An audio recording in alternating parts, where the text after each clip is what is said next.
It's time now for Focus. The bitter civil war in South Sudan is now well into its third year and shows no sign of ending. After violent clashes between the government and opposition forces in the capital last July, the unrest has now spread to the normally peaceful Equatoria region close to Uganda. A peace deal signed between President Salva Kiir and the rebels now hangs in the balance, with the opposition leader forced into exile. The humanitarian cost of the fighting has been huge. While famine no longer exists, the UN says that 2 million people still remain on the brink of malnutrition.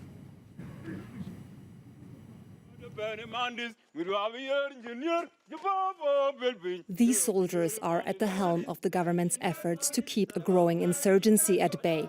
Colonel Dominic Ajak prepares his men for their deployment around Yei town. Like every day, we have difficult tasks to accomplish. Those who usually man the checkpoints take up your positions. The others stay here. This is very important. Do you understand me?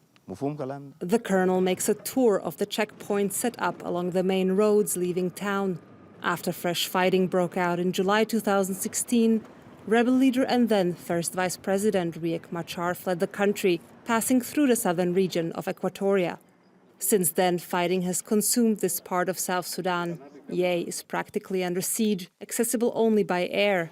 Armed groups lay ambushes along the roads, making any movement difficult. People is in the bush.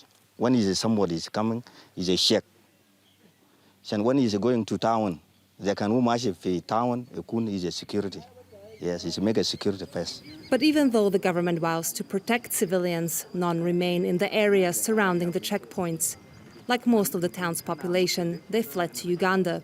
In a recent report, the UN accused the government army and its militia, consisting of ethnic Dinka, of targeting not just rebels, but also civilians. The government denies this. To prove that civilians feel safe in their presence, the soldiers encourage us to interview this tea lady. We aren't afraid of attacks. I can do my business here. That way I can make a living. Any other response would be difficult in the soldiers' presence. In 2014, Yei had a population of 260,000 inhabitants. Only a few thousand remain. For the army, that's proof enough that life is normal. But away from the town center, we meet someone who tells a different story. This man says he was arrested and beaten by government soldiers. They accused him of being a rebel, simply because he belonged to a different ethnic group than the soldiers, most of whom are ethnic Dinka. They really beat people anyhow, using these rubber bands from the vehicle tires. When you are beaten, you cry, they laugh at you. Threatening to kill him, the soldiers warned him not to skip town. Many men who do manage to leave end up joining the rebellion. But the government claims it's fighting criminals, or so-called unknown gunmen. It denies the existence of any armed opposition group other than a faction led by current First Vice President Taban Dengai, who split from Machar last year. IO has first-class people. IO has ministries, and they are part of the government of South Sudan. There is no IO in the bush. Those in the bush, they are criminals. We decided to see for ourselves what has become of Riek Machar's opposition movement. We crossed over to rebel-held parts of Equatoria to find more than just a few bandits in the bush. Full of zeal, these rebel soldiers head to the front lines near the town of Kajukeji. Rebel leader Riek Machar may be in exile, but these men remain loyal to him. They also claim to be gaining ground here. General Moses Lokujo, an Equatorian who defected from the government, takes us to a village his men recently recaptured. From this mountain to where the enemies are is now 2 kilometers. Now they cannot move anymore because Juba Road, we have put more forces also there to protect our civilians. The rebels' guerrilla tactics give them an edge in the vast rural areas, but they're unable to take towns or repel government offensives, like the attack from 2 weeks earlier. When the rebels retreated, government forces reportedly destroyed the village. Our enemies come and they start fighting, so it's not getting our soldiers around. Then it's broken the houses and it's burned the books and it's taking the many things here in this school. Such targeting of civilian infrastructure is central to the government's counterinsurgency strategy, aimed at eliminating grassroots support for the opposition. Equatoria was once South Sudan's most developed region, but now schools are destroyed and villages have turned into ghost towns. Everywhere we find evidence of shattered lives. The majority of the population has fled to Uganda, but around 30,000 people have sought shelter behind rebel lines. Agnes Kiden came to this camp for internally displaced persons after the killing of her husband, 3-year-old daughter, and several neighbors. My daughter ran to her dad after he was arrested, and he carried her. But then the same bullet that killed my husband also went through my daughter, and they both fell. After the soldiers had left, that's when I came out and found them dead on the ground. Agnes blames the atrocities on government soldiers, specifically from the Dinka tribe. They are Dinka, but one of them spoke in Arabic, saying if we find the rebels and they start fighting, only the trees will be spared. Anything else living, even chickens and goats, will be killed. Many people here see the opposition as their protectors, their boys, as they often call them. But the rebels too seem to bear some responsibility for civilian deaths. Their presence exposes the population to collective punishment by the government. The rebels know if they fight the government and the government has a lot of casualties, they transfer that anger to civilians. They start shooting at civilians and killing them. While civilians bear the brunt of the conflict, it's clear that neither side can secure a decisive military victory. Until a new peace process brings all the parties to the negotiating table, violence is likely to rage on. Well, for more, we can speak now to Jonathan Pedno, a researcher from the African Division of Human Rights Watch, who joins us now live from the Norwegian capital. Thank you very much for being with us here on France 24. Now, as I understand it, just last month, your team and yourself were working near the town of Kajo-Keji that was featured in that focus report. Talk us through some of your findings there.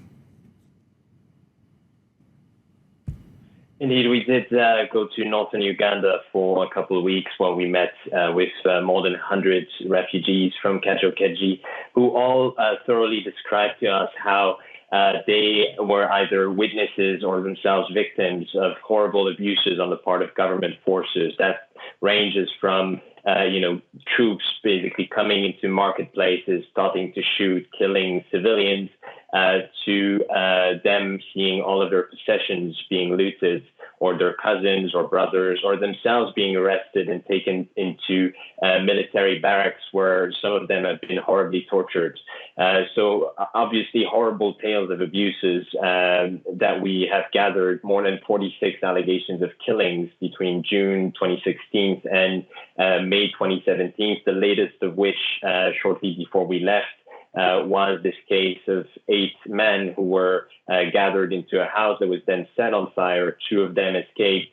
The other ones, unfortunately, died. Those were all civilians, and they were caught in this horrible conflict that's been lasting for way too long now. Is it possible in any way to say whether it's been the government troops or the rebels that are responsible for the most violations? Is it possible to try and separate them? Certainly, since the signing of the peace agreement, one could easily say that the government has been responsible for the bulk of the abuses that have been committed in South Sudan. That does not in any way lessen the serious nature of abuses that have been committed by the opposition.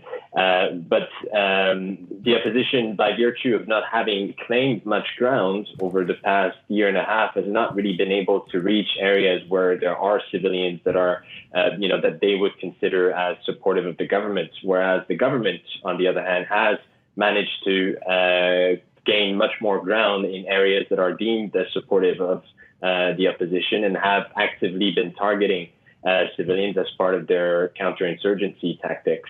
And those counterinsurgencies have been, responsible for driving hundreds of thousands of civilians now into DRC, into the Democratic Republic of Congo, but also Uganda and the Sudan, creating what is right now the largest refugee crisis on the African continent.